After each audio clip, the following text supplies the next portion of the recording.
Okay, so we're going to be talking about Nat Turner and Nat Turner's Rebellion. So Nat Turner was born in 1800 and he died in 1831. He was an enslaved black American who basically led the most effective slave revolt in United States history. This event kind of propelled the United States towards the Emancipation Proclamation. Nat Turner was actually referred to as the prophet by other enslaved men and women. And this is his Bible here.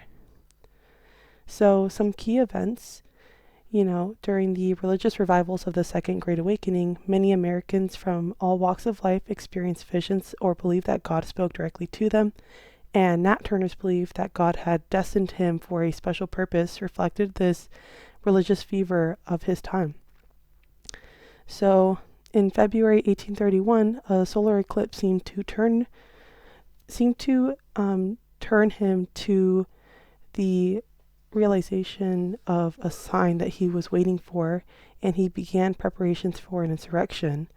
On August 13th, the sun appeared blue-green in the sky, and Turner took his friends and took this as a sign. And this is some kind of Methodist camp meeting that was reflective of the Second Great Awakening.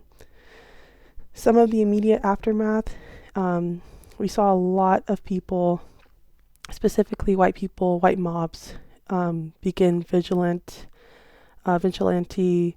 sort of fighting back against enslaved black men and women.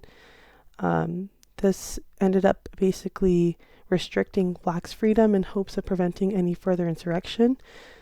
And this is actually a depiction of Nat Turner's Rebellion. As you can see, there's enslaved men terrorizing on white families.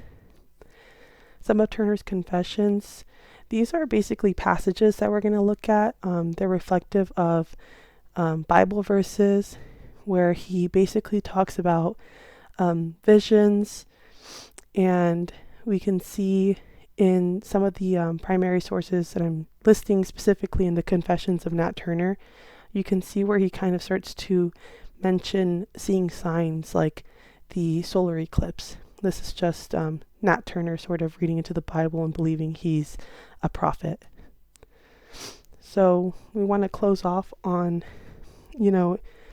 any initial reactions, what's changed as we've looked at other information, what stayed the same, and let's start thinking about pulling evidence to start supporting your claim.